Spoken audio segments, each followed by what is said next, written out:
నట సామ్రాట్ యొక్క రాజకీయ ప్రస్థానం ఏ విధంగా ఉంటుంది? నట సామ్రాట్ అంటే ఎవరు అన్నది నేను ప్రత్యేకంగా చెప్పనవసరం లేదు.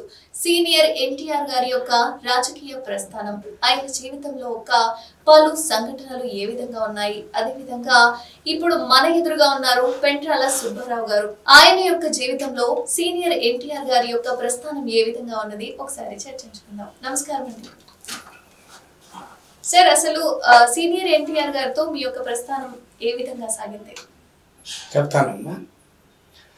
శ్రీరాముని దయచేతను నారూఢిగా సకల జనులు నౌరాయణగా ధారాళమైన నీతులు నోరూరగ చెవుల బుట్ట నుడివెద సుమతి.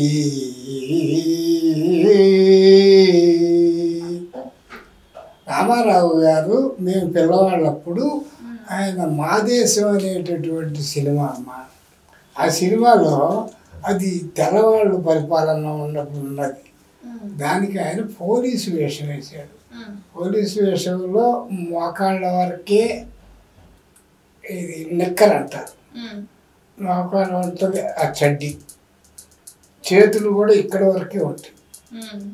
ఆ వేషంలో వచ్చేసి ఆయన పోలీసు. చిత్తూరు నాగయ్య గారు ఆ రోజుల్లో ఏదో స్వాతంత్ర ఉద్యోగంలో జైలుకు పోయాడు. వాడు తమ్ముడికి బాగలేక బయటకు వచ్చినప్పుడు ఈయన పోలీసు పట్టుకొని పోవటానికి వచ్చాడు. అయ్యా నా తమ్ముడు కొంచెం ఇబ్బందుల్లో ఉన్నాడు, 2 రోజులు ఆగు అంటే రామారావు గారు నేను ఇంత చిన్న ఉద్యోగంలో చేరా, ఇప్పటికి ఇంత పెద్దవాడిని అయ్యాను, మా పని మనం చేసుకునేయండి అనే విధానంతో ఆ సినిమా. అట్లా అనేక రకాలుగా ఎన్నో సినిమాలు తర్వాత చూసి గుండమ్మ కథ, తర్వాత రాను దానవీర సూరకర్ణ, బొబ్బిలి పులి, ఇట్లాంటి సినిమాలన్నీ చూస్తుండేవాళ్ళం అమ్మ. మేము రాజమ్మ కుటుంబాన్ని మేము పిల్లవాళ్ళం అప్పుడు చూసాము. ఆ రకంగా ఎన్నో సినిమాలు చూసి తర్వాత వారు రాజకీయ రంగంలో ప్రవేశించారు. రాజకీయ రంగంలో ప్రవేశించినప్పుడు మేము వారితోటి పరిచయం ఏర్పడింది. అంటే మీరు కూడా రాజకీయాల్లోకి వెళ్ళారా? అంతకుముందే ఉన్నాను. నేను నంద్యాల పార్లమెంట్ నుంచి నేను పార్లమెంటేరియన్గా పోటీ చేశాను. అందువల్ల నాకు రాజకీయంలో కొంత అనుభవం ఉంది. రామారావు గారి పార్టీ 1982లో పెట్టారు. పెట్టినప్పుడు నన్ను పిలిపించారు. సో అలా మీ యొక్క పరిచయం అనేది కొనసాగింది. అంటే ఆయనలో మాకు ఇప్పటి వరకు సినిమాల ద్వారా మేము చూస్తూ ఉన్నాం, ఆయన గురించి మాకు బాగా తెలుసు. కానీ ఆయనలో ఉన్న మంచి గుణాలు మీతో ఏ విధంగా ఉంది మీ యొక్క సంబంధం? అంటే రామారావు గారు నిలువంతా మంచినమ్మా. వారు 82లో పార్టీ పెట్టాడు, 83 జనవరిలోనే మొత్తం గెలుచుకున్నాడు. మొత్తం ఎప్పటి నుంచో ఏళ్ళూరు కోల్పోయినటువంటి కాంగ్రెస్ పార్టీ నాయకులందరినీ కూడా ఓడించి వీరు పరిపాలన ఏర్పాటు చేశారు. అంత గొప్ప శ్రమజీవి అంత. ఓకే, అదేవిధంగా ఇప్పుడు ఆయన సినీ యొక్క యాత్ర ఏ విధంగా ఉన్నది అన్నది చర్చించుకుంటే, దాని తర్వాత మీరు కూడా ఇప్పుడు స్టేజ్ పర్ఫార్మెన్స్లు చేశారు అని కూడా విన్నాను. సో ఎలాంటి స్టేజ్ పర్ఫార్మెన్స్లు చేశారు ఇప్పటి వరకు? నేను మొదట ప్రవేశించినప్పుడు బాలనాగమ్మలో ఒక చిన్న దాసి వేషం వేసిందమ్మా, ఆడవేషం. వాడి తర్వాత రాయవారంలో కర్ణుడు, వికర్ణుడు, అశ్వత్థామ, హరిశ్చంద్ర, ఆ విధంగా శ్రీకృష్ణుడు, ఇటువంటి వేషాలు వేసాను. తర్వాత దుర్యోధనుడుగా నేను ఎక్కువ సార్లు వేషాలు వేసాను. ఇప్పటి వరకు ఎన్ని స్టేజ్ పర్ఫార్మెన్స్లు ఇచ్చారు? నేను స్టేజీల మీద ఒక 100 చేసి ఉంటానమ్మా. 100 పర్ఫార్మెన్స్లు చేశాను. తర్వాత ఇక్కడ రవీంద్ర భారతిలో చేశాను, నాంపల్లి ఎగ్జిబిషన్ గ్రౌండ్లో, ఈ విధంగా. అంటే ఇది ఇప్పుడు రామారావు గారికి తెలుసా? రామారావు గారికి నేను వేషధారణ తెలుసు. వారితో కలిసినప్పుడే రామారావు గారికి దానవీర సూరకర్ణ, దుర్యోధనుడు అంటేనే ఆయనకి ఎక్కువ మక్కువ.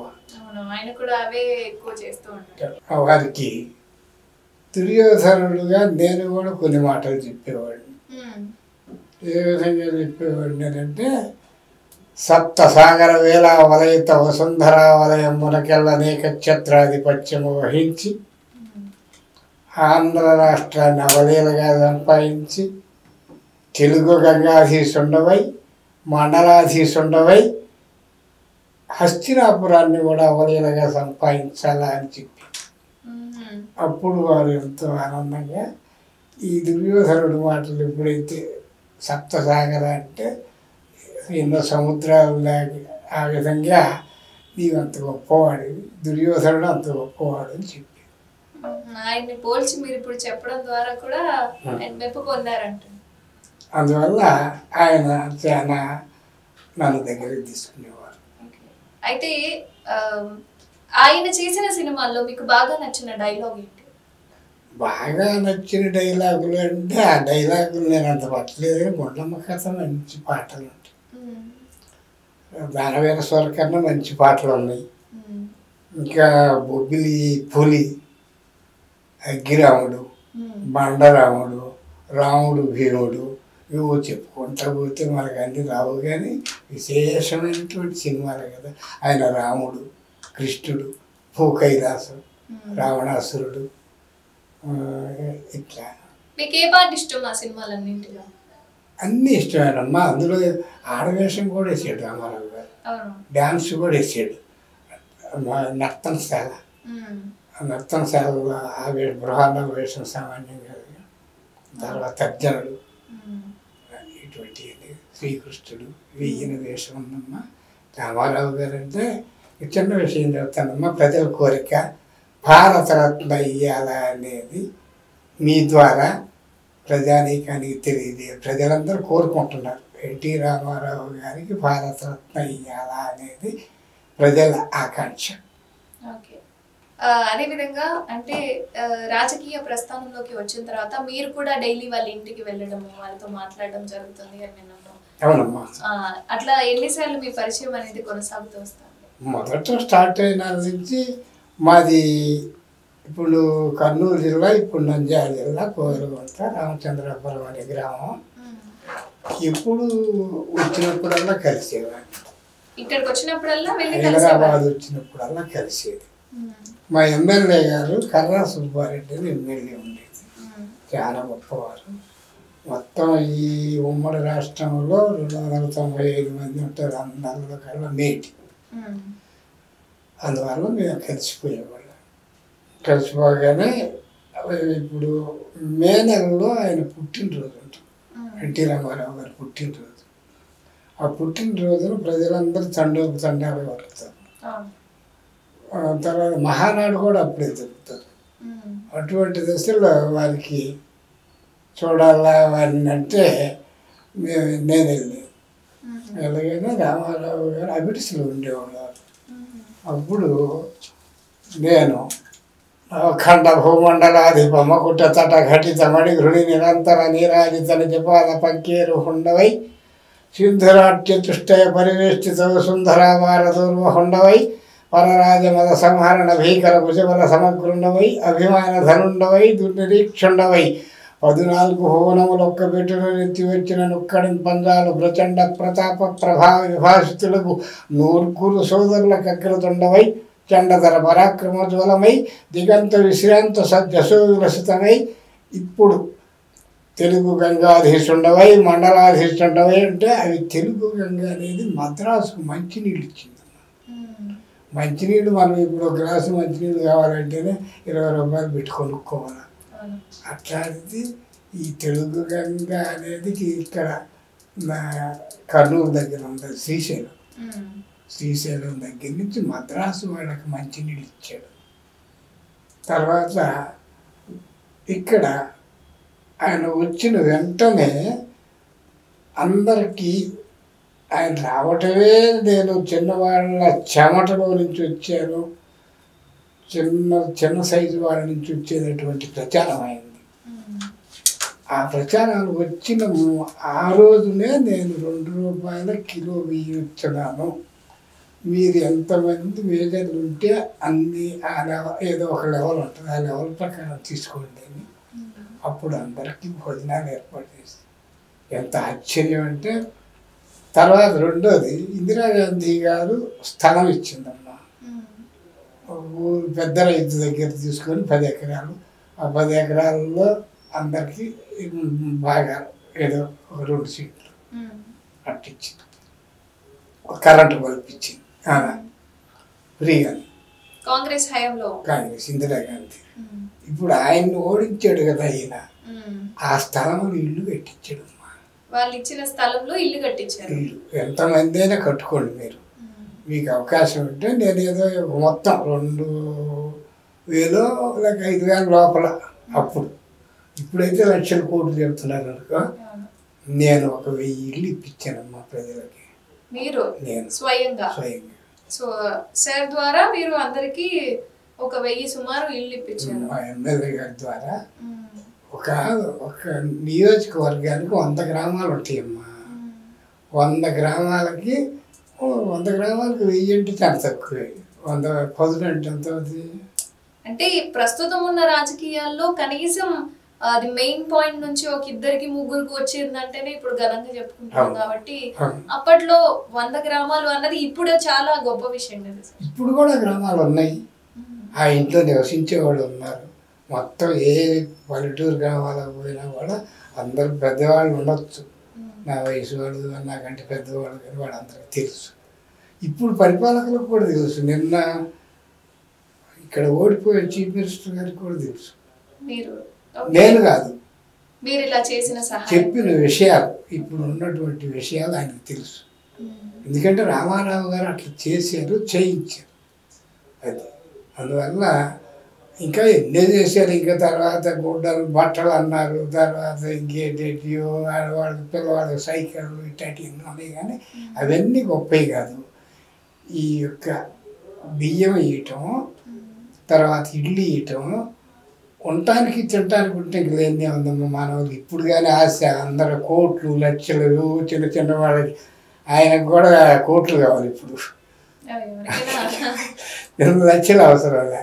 అట్లా ఆ విధంగా నేను ఇందాక చెప్పాను.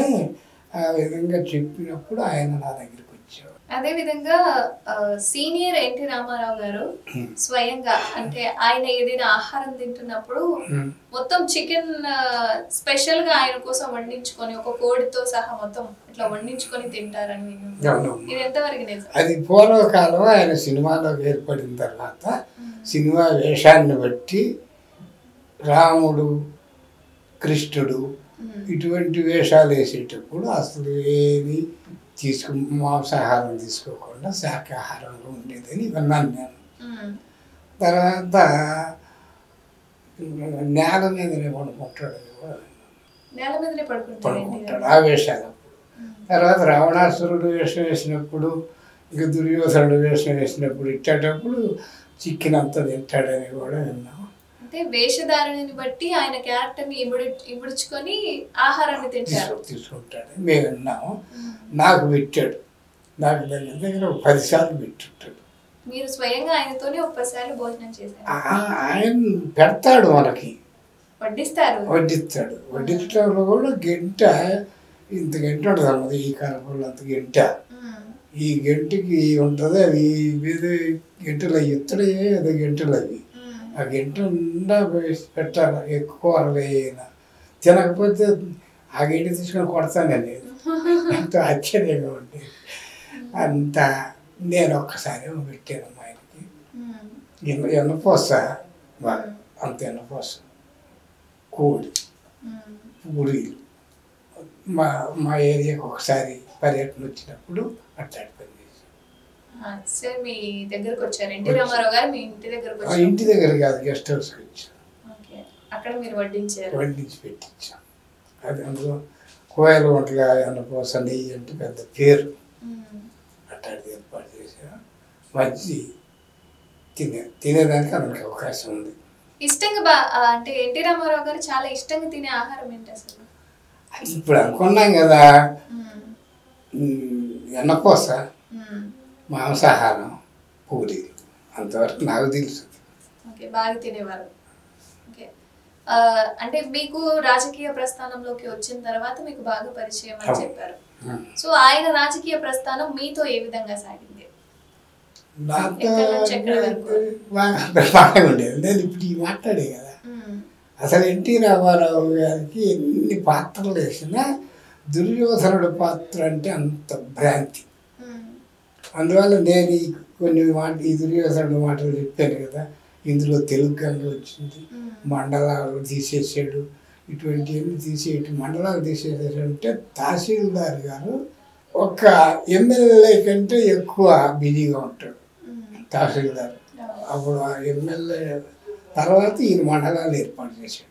మండలాలు ఏర్పాటు చేసింది ప్రజల వద్దకు పాలనని ఏర్పాటు చేసినటువంటి మహనీయుడు. అందువల్ల ప్రజలందరికీ కూడా దగ్గర. మండలం అంటే కనీసం ఒక కిలోమీటర్ ఉండొచ్చు, 10 కిలోమీటర్లు ఉండొచ్చు అట్లా. అంటే ఇప్పటి వరకు మీరు సుమారు ఒక 100 వరకు స్టేజ్ పర్ఫార్మెన్స్ చేశారంటున్నారు.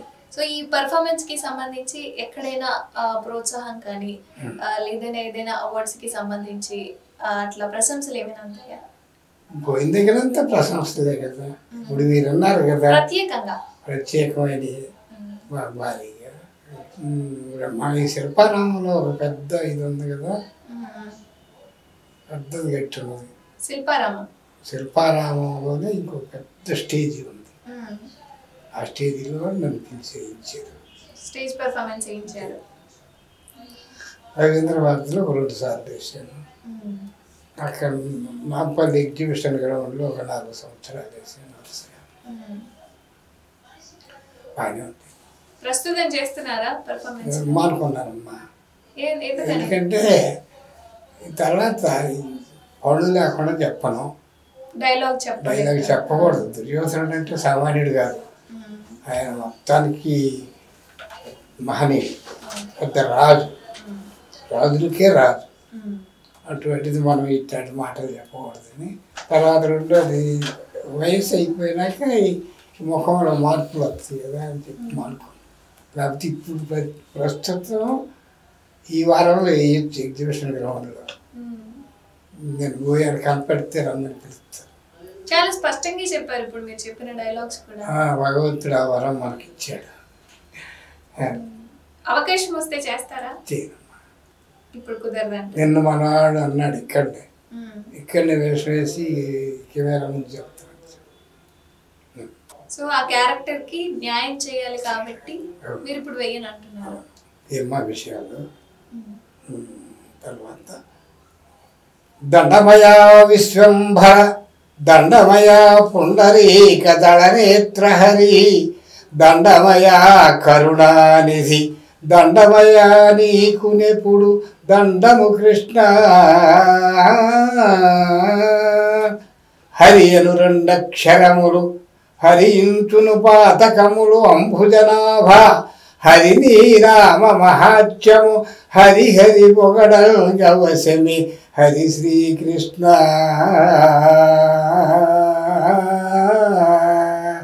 మీరు అడిగానమ్మా, నేను చెప్పాను. ఓకే టీవీ వారికి ధన్యవాదములు. థ్యాంక్ యూ అండి. సో విన్నారు కదా ఎన్టీ రామారావు గారితో వీరి యొక్క ప్రస్థానం ఏ విధంగా ఉంది. మరిన్ని అప్డేట్స్ కోసం చూస్తూనే ఉండండి ఓకే టీవీ.